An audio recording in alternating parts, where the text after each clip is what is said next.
The air hangs thick with the scent of damp earth and incense, clinging to your robes like a shroud. Beneath the flickering torchlight, shadows dance across the stone walls of the underground chamber, narrow and unforgiving. A muffled sob echoes from the darkness, then silence broken only by the scrape of a heavy slab being dragged into place.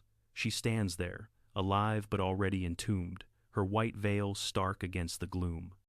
No screams, no pleas, just the final thud as the world above seals her in. Air grows scarce, minutes stretch into eternity. But this isn't the end. It's only the beginning of a terror that would grip an empire's heart. What you're about to hear involves accusations of forbidden intimacy and executions that crossed into cruelty. These events are drawn from ancient accounts, but they're heavy with human suffering. If it hits too close, step away, no judgment. For those pressing on, we dive into the machinery behind it all, not to sensationalize, but to uncover how power twists purity into peril. This wasn't random rage. This was a calculated strike at the soul of Rome. In an empire built on gods and glory, the guardians of the sacred flame stood as symbols of unbreakable virtue. When whispers of their fall reached the throne, the response wasn't mercy, it was a spectacle designed to instill fear. Domitian, the emperor who ruled from the shadows of his family's legacy, turned a religious breach into a weapon. Set against the backdrop of a sprawling realm stretching from misty Britain to sun-scorched Egypt, this purge revealed cracks in the facade of Roman might. A young ruler, scarred by neglect and civil war, sought to forge order through dread. What began as enforcement of ancient laws spiraled into a reign that historians still debate. Was it tyranny or the harsh hand of reform? The stakes were eternal. The flame's flicker meant the city's survival. Extinguish trust in its keepers, and the gods themselves might turn away. Yet in this story, the real fire burned in the hearts of those condemned, their fates echoing through centuries to remind us how fragile sanctity can be under suspicion's gaze. Picture Rome in the late 1st century, a colossus of marble and ambition. The Flavian dynasty had risen from the ashes of Nero's chaos, with Vespasian, a blunt soldier from humble roots, seizing power after a year of 4 emperors and bloody strife. His elder son, Titus, charmed the masses with grand games and swift conquests, but fate cut him short after just 2 years. Into this void stepped the younger brother, a man overlooked in youth, now thrust onto the throne at 30. The empire spanned millions, its legions guarding borders against barbarian whispers. Yet, internal threats loomed larger. Senators plotting in gilded halls, cults challenging old gods, economic strains from endless wars. Domitian inherited a realm hungry for stability, but rife with division. Traditionalists clung to republican ghosts, while the masses craved bread and spectacle. He aimed to bind it all with iron will and divine aura. The guardians at the heart of this tale served in a temple older than the empire itself. Chosen as girls, they vowed 30 years to Vesta, goddess of hearth and home. Their duty: tend an eternal flame in a modest shrine amid the forum's grandeur. If it died, omens warned of doom. In return, they wielded rare privileges, seats at games, pardons for the condemned, voices in matters of state. But the price was absolute, chastity unbroken, for their purity mirrored Rome's. Breach it, and the punishment was dire, rooted in rituals from kings long forgotten. Not simple death, but a living burial to appease the gods without spilling sacred blood. These women weren't cloistered nuns. They moved freely, consulted by emperors, their white stolas a badge of untouchable honor. Yet in Domitian's era, honor became a blade. He wasn't forged in glory like his kin. Born in a cramped house on the Quirinal Hill, while his father campaigned far away, the boy grew up in shadows. Civil war erupted when he was 18, the year of the 4 emperors, a whirlwind of betrayal and slaughter. His family backed Vespasian's bid, but the lad stayed in Rome, dodging Vitellius's thugs. One night, flames engulfed the capital. He disguised himself as a priest of Isis and fled through the blaze. Survival scarred him, taught him paranoia, the value of control. When Vespasian triumphed, the new emperor favored Titus, the golden heir, leaving the younger son titles without teeth. He married into nobility, but whispers of scandal followed. An affair, a divorce, a remarriage laced with tension. Power came suddenly with Titus's death, plague or poison. Accounts differ. At 30, he grasped the purple, vowing to outshine his predecessors. But insecurity gnawed. Senators sneered at his lack of polish. He responded with building sprees, temples, arches, a palace that dwarfed all before. He styled himself censor for life, enforcer of morals in a city rife with excess. Laws cracked down on vice, actors banished, informers rewarded. Yet, his own life blurred lines demanding worship as Lord and God, while purging those who faltered. That spring, unease rippled through the forum. Whispers from the sacred house reached the palace, guardians entangled in forbidden liaisons. The turning point came not from divine wrath, but human frailty. A routine inquiry ballooned into accusation. Domitian, ever vigilant, saw opportunity. This wasn't mere scandal. It was a chance to assert dominance over religion itself.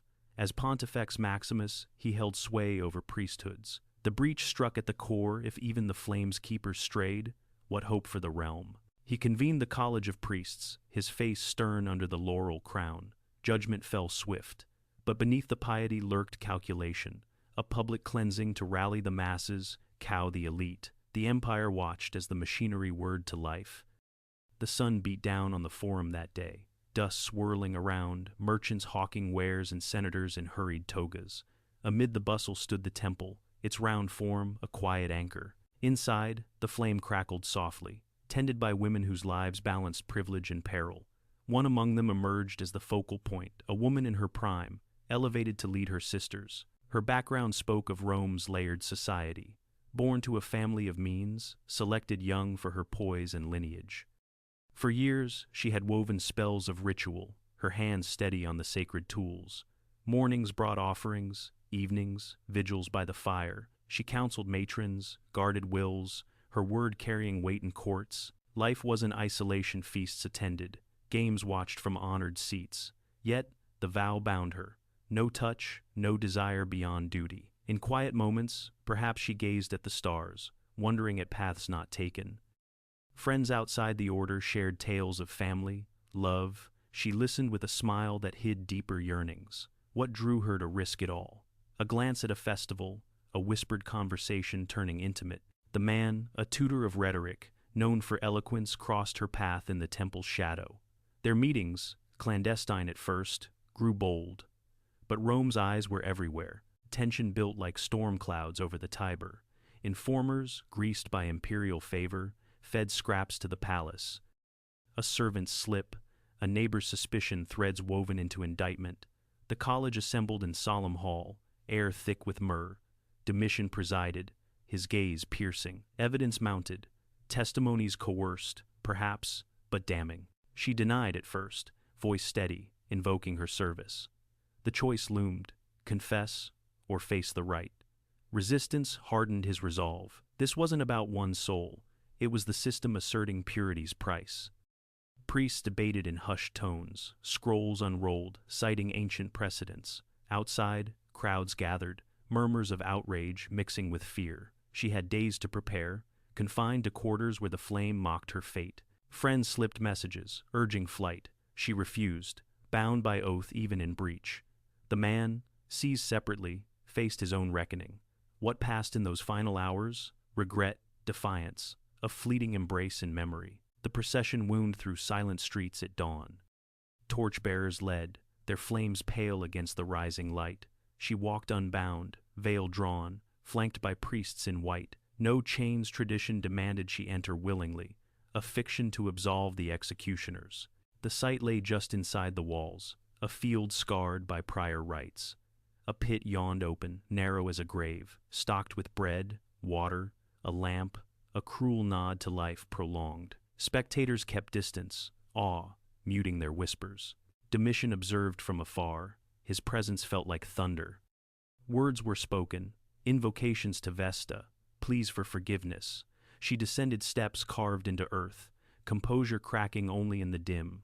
The slab ground into place above, soil heaped high. No marker, no mourning, erasure complete. Back in the temple, her sisters trembled. The flame tended with renewed fervor. Words spread like wildfire, punishment served, order restored. But whispers lingered. Was justice blind, or bent to imperial will? This wasn't isolated vengeance. It exposed the gears of control. a network of spies, priests beholden to the throne, laws twisted to terrify. In enforcing virtue, Domitian mirrored broader purges, senators exiled on whim, fortunes seized to fund grandeur. Historians debate the scale. Ancient pens, dipped in senatorial ink after his fall, painted him monster. Estimates of victims vary dozens among the elite, perhaps more in shadows, but the system thrived on fear, not numbers. A modern echo rings in regimes where moral crusades mask power grabs, turning personal slips into public spectacles. From a different vantage, the view shifted to those enforcing the edict. A priest of middling rank, long in service, received the summons. His days had been rote rituals performed, offerings logged. Now, tasked with oversight, he navigated the palace corridors, marble cool underfoot. Domitian's court buzzed with flattery, eyes darting for favor. The emperor, seated on ivory, outlined the breach, not one, but several guardians implicated. The priest nodded, masking unease. Back among colleagues, debates raged, evidence thin, motives murky, yet refusal meant peril. Incentives dangled promotions, lands. He interviewed witnesses, quill-scratching papyrus, words twisted to fit. The spread was insidious. First the leader, then her companions questioned. A younger one, fresh from vows, cracked under pressure, naming accomplices. The machinery accelerated arrests in dawn raids, confessions extracted in dim cells. Villages on the outskirts emptied of suspects. Families pleaded at gates. The priest watched as the system consumed, his hands stained by complicity. Escalation rippled outward. What began in the sacred house touched provinces, where local cults faced scrutiny. A merchant from the east, trading spices, heard tales on the Appian Way, guardians fallen, emperor's wrath unyielding.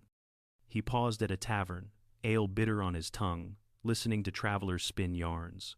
One spoke of a survivor, a attendant who fled before the net closed, hiding in hills. Her story, whispered, entanglement brief, regret immediate, but mercy absent. The merchant pondered the irony, a empire preaching virtue, yet riddled with vice in high places.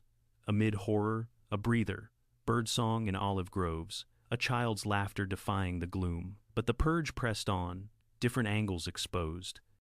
In the north, a legionary veteran returned to find kin entangled, his loyalty tested. The system incentivized betrayal rewards for tips, punishments for silence, scale mounted.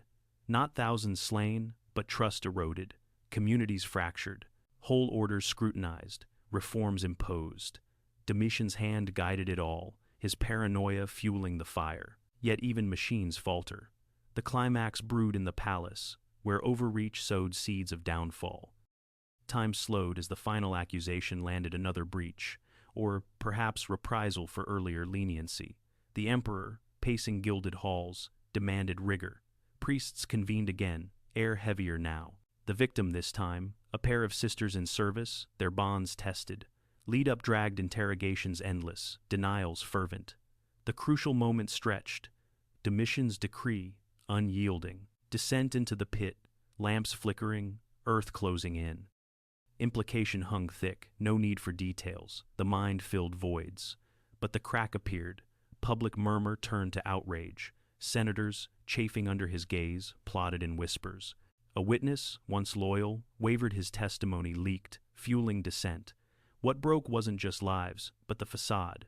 Resistance flickered, a petition smuggled, a ritual botched in protest. The system, meant to unify, divided. Overreach peaked. The emperor's isolation deepened. In the wake, fates unraveled swiftly. Domitian's end came not from divine justice, but human hands, a conspiracy in his own chambers, blade finding flesh. No grand scene, just a fall in private quarters. Survivors scattered. Some guardians reformed the order, flame relit with trembling hands.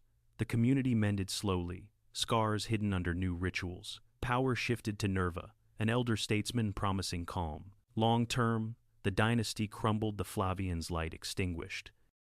Ironic twist. Documents meant to damn him preserved the tales, turning terror into testament. The empire endured, but echoes lingered in tightened priesthoods, wary rulers. Centuries later, the ground yielded secrets.